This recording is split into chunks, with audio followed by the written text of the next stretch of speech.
Ears are burning. Ears are burning. It's an idiom. It means talking about a person in his or her absence. In other words, the feeling that other people are talking about him or her. If you talk about someone in their absence, it is really ears are burning. Let us see it in the examples. The first one, we talked about Anil quite a bit. His ears must have been burning. So when Anil was not there, we talked about him a lot. So his ears must have been burning. Second one, we were talking about you last night. That explains why you felt your ears burning. Yeah, you are right. Your ears were burning last night because we were talking about you last night.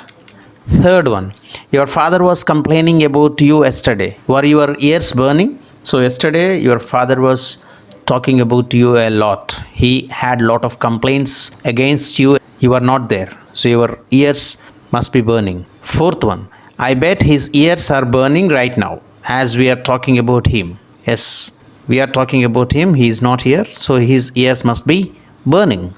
Fifth one, are you two talking about me? My ears are burning. Hi friends, are you talking about me? Because my ears are burning. So when we look at the origin of this idiom, ears are burning, the Romans believed that when people talked about you in your absence, your ears tingled or burned. If the people in question were saying nice things about you, then it was the right ear that tingled. If, on the other hand, they were saying uncomplimentary things, then your left ear burned. So, from the belief of Romans, this idiom, ears are burning, came into existence, which means talking about someone in their absence. Ear to the ground. Ear to the ground. It's an idiom. It means being aware of what is happening around you. That is to be the known.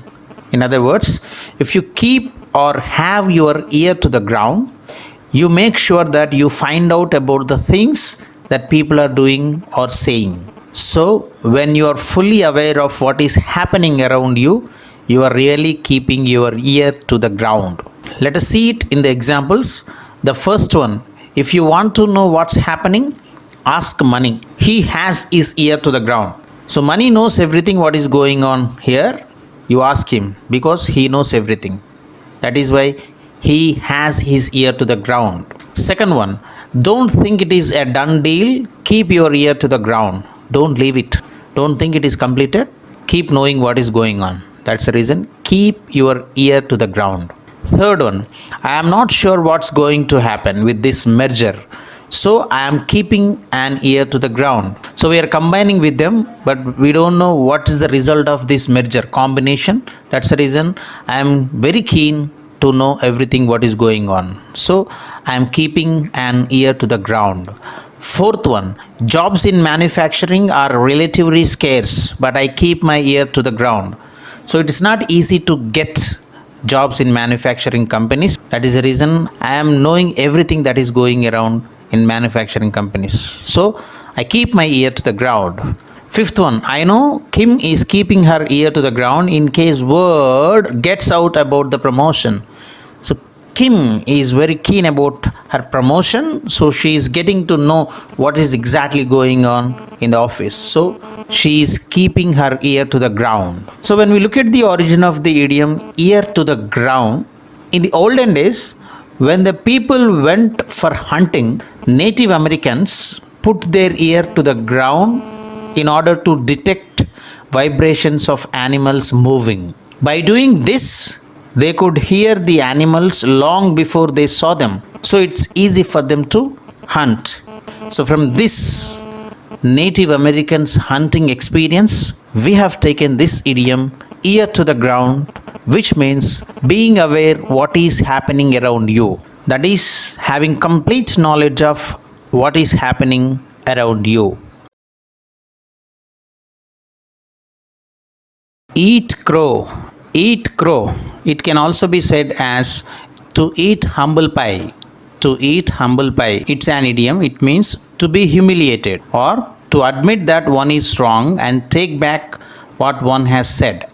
In other words, being very humble when proven wrong. When somebody proves you wrong, if you are so humble, then you are really eating a crow. Let us see it in the examples. The first one, after my team lost the game, I was made to eat crow. I became very humble. People humiliated me, insulted me. So I was made to eat crow. Second one, if your plans does not click, you will be made to eat crow. You are planning, that's nice, but if you don't succeed, people really humiliate you, criticize you, and they will be making fun of you. That's the reason you will be made to eat crow. Third one, know that my brother has proved that I was wrong, I will have to eat crow.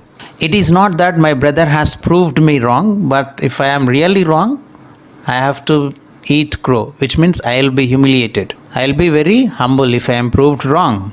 People really criticize me, make fun of me, insult me. Fourth one, it seems that upon further reflection I was wrong, I will have to eat crow.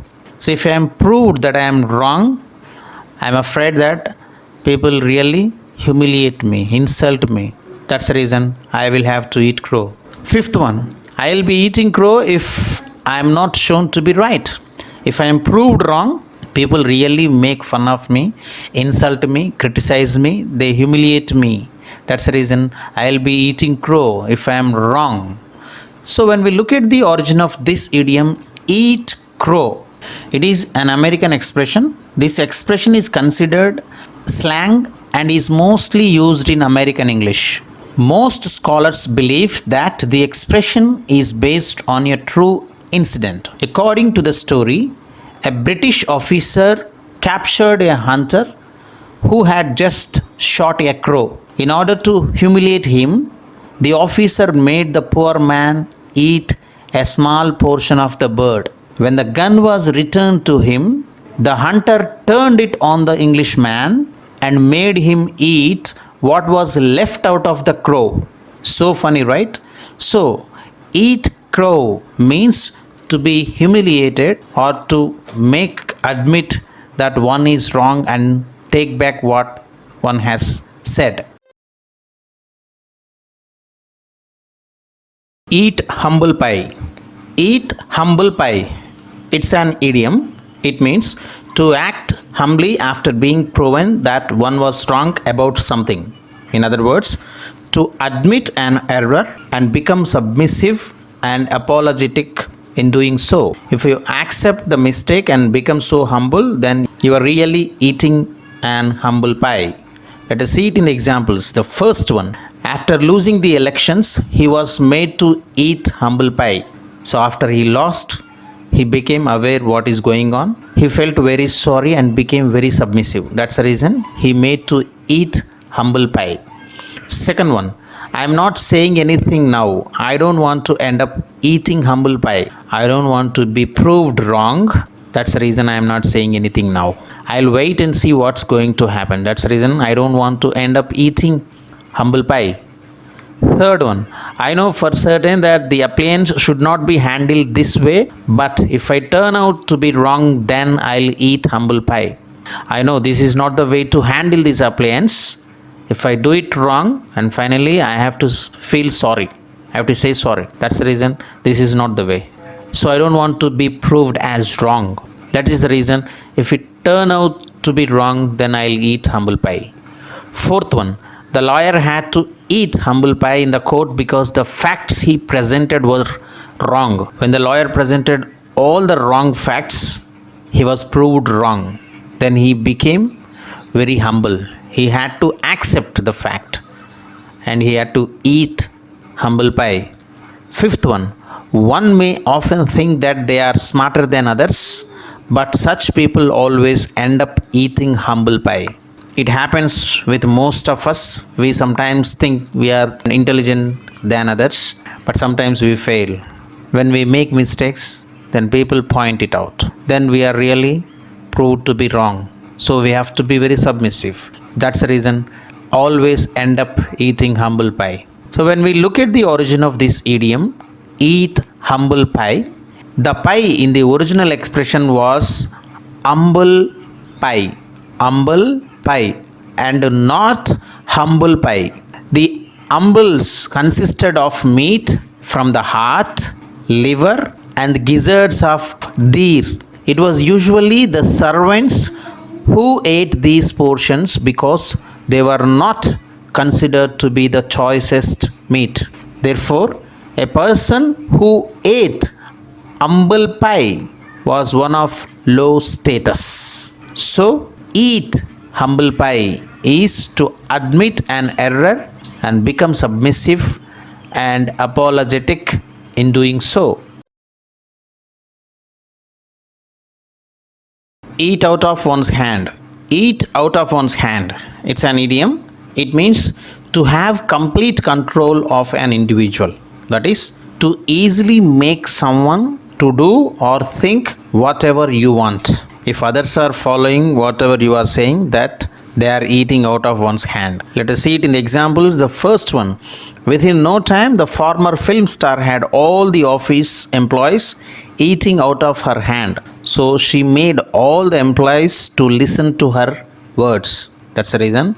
All the employees eating out of her hand. Second one, as a young man, Samir dreamed he would have his wife eating out of his hand. So newly married Samir thought his wife would listen to him. He dreamed actually. So his wife eating out of his hand. Second one, you can tell the candidate has his followers eating out of his hand. They will believe anything he says, no matter how plainly false. So you can tell the candidates, his followers always listen to him. Whatever he tells, whether he tells false, truth, they simply follow. That's it. That's the reason his followers eating out of his hand. Fourth one, she usually has the press eating out of her hand. She works for press, so she always listens and follows the press, whatever the rules they keep. That's the reason. Eat out of her hand. Fifth one, I have got her eating out of my hand. She'll do anything I ask. So whatever I ask, she does it. That's the reason. She got her eating out of my hand. She listens to me. She is in my control.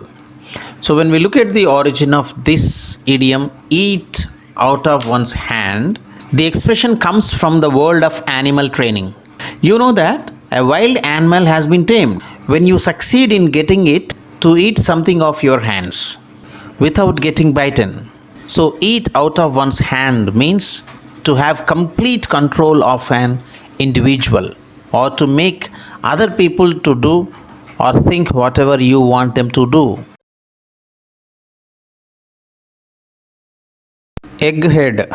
Egghead. It's an idiom. It means someone who has his head in the clouds. That is, an intellectual more interested in theory and abstract ideas rather than finding practical solutions to the problems. In other words, if you think someone is more interested in ideas and theories than in practical actions, you can say that they are really an egghead. Let us see it in the examples. The first one, I don't want an egghead like Ramesh on the committee. So Ramesh has no practical experience. He has only theoretical knowledge.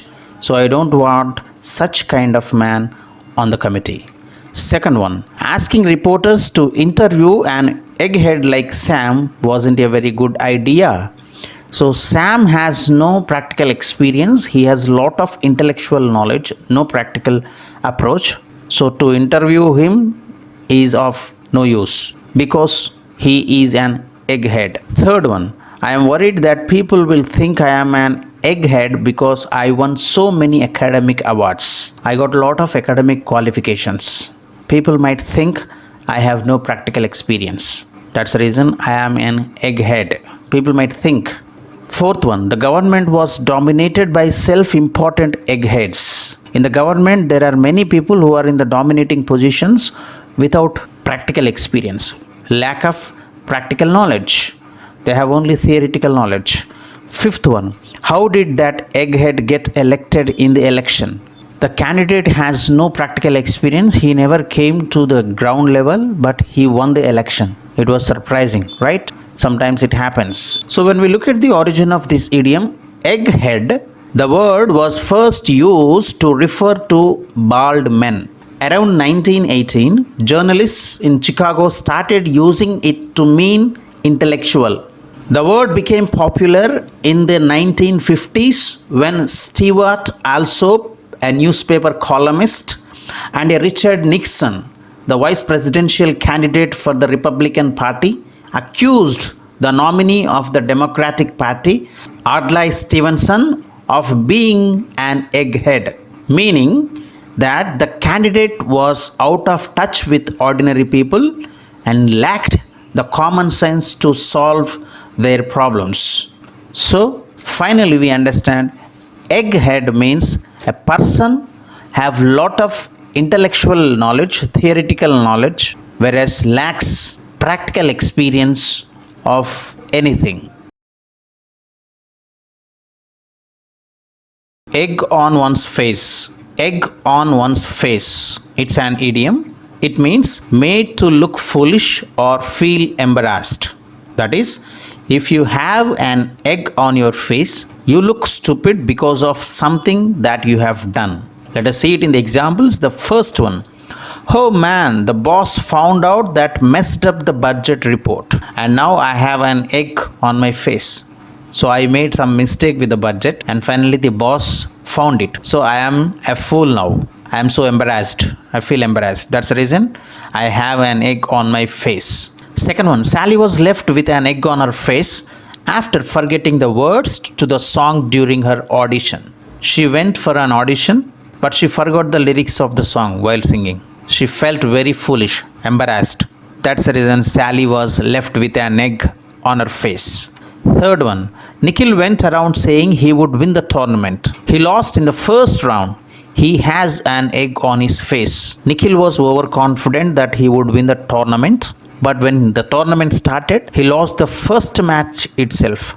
So he felt embarrassed and everybody made fool out of him. So he has an egg on his face. Fourth one, if they take this game lightly, they could end up with an egg on their faces. If they are not taking this game seriously, everybody will make fool of them. They will feel embarrassed if they lose the game. That's the reason. End up with an egg on their faces. Fifth one, Raju's fiancée ran away a week before their wedding. The poor chap has an egg on his face. So before 1 week marriage, Raju's fiancée ran away. So everybody made fool out of Raju. So Raju felt very embarrassed. That's the reason the poor Raju has an egg on his face. So egg on one's face is a self-explanatory idiom. If you had an egg splattered all over your face, you would look pretty silly, wouldn't you? Of course, yes. You can't say no, right? So egg on one's face means made to look foolish or feel embarrassed because of something that you have done in the past. Even Homer sometimes nods. Even Homer sometimes nods. It's an idiom. It means nobody is perfect. In other words, even the most gifted person occasionally makes mistakes. Making mistakes is common for everybody. So nobody is perfect. Let us see it in the examples. The first one, I'd comfort myself with our old school, saying even the worthy Homer sometimes nods. No school is perfect. I don't want to change the school. I'll stay with the old school because even if I change also, that particular school has some loopholes. So I'd be comfortable with my old school. That's the reason Homer sometimes nods. Second one, now even Homer sometimes nods. To be sure, but any errors in this matter, no matter how small, could cost the company millions. I know, yes, nobody is perfect. Even Homer sometimes nods. But even a simple error brings you lot of loss, millions of loss to this company. So we have to be very careful. I know nobody is perfect. Even Homer sometimes nods. Third one, when I told Anjali there were a couple of errors in her report, she replied that even Homer sometimes nods. When I told Anjali there are a couple of mistakes in her report, Anjali told, it's common sir, nobody is perfect. So I also made mistakes. That's the reason even Homer sometimes nods. Fourth one, The film is without a doubt the filmmaker's masterpiece. Despite a major plot hole in the third act, even Homer nods. After all, film is fantastically good. But in the third act, there is a slightest mistake. It's a common. Nobody is perfect in this world. So it's common, but overall, it's fantastic. That's the reason even Homer nods. Nobody is perfect. Fifth one, Aziz has been doing a brilliant job, but every now and then he slips up. Even Homer sometimes nods, I guess. Aziz is a fantastic guy. He works very fantastically, but now and then he slips from the work. I know nobody is perfect, but he is good. So when we look at the origin of this idiom, even Homer sometimes nods. Homer is the Greek poet who wrote two great epics, the Iliad and the Odyssey. The word nod in this context means to fall asleep. Even someone as great as Homer ended up making some mistakes in his two epic books because he had nodded off while writing. The idiom is actually a translation of a line from the Roman poet Horace, who in his Arc Poetica wrote, I think it is a shame when the worthy Homer nods, but in so long a work, it is allowable if drowsiness comes on. So, even Homer sometimes nods means nobody is perfect. We make mistakes occasionally. Elephant in the room. Elephant in the room. It can also be said as gorilla in the room. Gorilla in the room. It's an idiom. It means a serious problem that everyone is aware of but chooses to ignore. People try not to talk about it. In other words, an obvious problem that no one wants to discuss. If you wantedly ignore something, some problem, that is surely an elephant in the room or gorilla in the room. Let us see it in the examples. The first one, corruption is the elephant in the room that no politician is willing to talk about. It's a fact, right? In every country, in our country also, corruption is a major problem that nobody is willing to talk, especially politicians. That is the reason corruption is the elephant in the room. Second one, plagiarism is an elephant in the room that no academic wishes to discuss. Plagiarism is copying the theory from one person to other person. So illegal copying of any content is plagiarism. This is also a major problem that no academician is addressing nowadays. So that's the reason it is an elephant in the room. Third one, when Geoff arrived at the meeting yesterday, he had a huge black eye. He gave us no explanation and nobody dared ask him about it. So we sat there for the whole morning with this elephant in the room. This guy made a lot of mistakes and he came yesterday to the meeting and we all know that he made mistakes, but nobody asked him. Nobody dared to ask him. Nobody wanted to discuss those mistakes. So we sat the whole morning with this elephant in the room.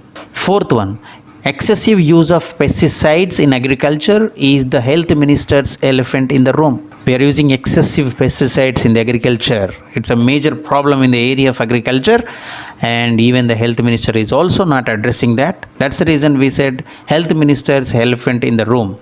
Fifth one, the star player who was splashed all over the tabloids last week with another woman arrived at the TV studio with his wife on his arm. But it was like an elephant in the room for the host of the show. So entire week photos went on viral about this star player with another woman, but this week he came to the studio with his wife. And there is a great problem for the host to run the show because they made a mistake and the host is not willing to talk about the problem. That's the reason it was like an elephant in the room for the host of the show. So when we look at the origin of this idiom, elephant in the room, if an elephant were standing in your room, it would be impossible to ignore, right? We cannot. Even if gorilla stands in our room, not possible for us to ignore it. So elephant in the room is a serious problem that everyone is aware of, but nobody talks about it. Nobody is willing to discuss about the problem. Excuse my French or pardon my French. Excuse my French or pardon my French. It's an idiom. It means an apology for swearing. That is, when you are pretending to be sorry for using a word that may be considered offensive. So we say excuse my French before we are going to use a bad word. Let us see it in the examples. The first one, I'll tell you what I think of a new manager. Ladies, you will have to pardon my French. So I'm going to tell what kind of a manager we have right now. I'm going to use bad words. Ladies, please excuse my French. I'm sorry. That's the reason you will have to pardon my French. Second one, I have a lot of things to say. The delicate ones among you will have to excuse my French. So today I'm going to talk it open, very broadly. So delicate people among you should excuse my French. You should forgive me. I feel sorry for them. Third one, John, don't use language like that in front of the kids. Oh, excuse my French. I'm really very sorry for using such language. That's the reason. Oops, excuse my French. Fourth one, pardon my French, but that's a damn shame. I'm really sorry. I should not have used those words, but that was really bad one. That's the reason. Pardon my French. Fifth one, if you will pardon my French, he is a bloody fool. Bloody fool is a big word. You have to forgive me for using such a word. That's the reason. If you will pardon my French.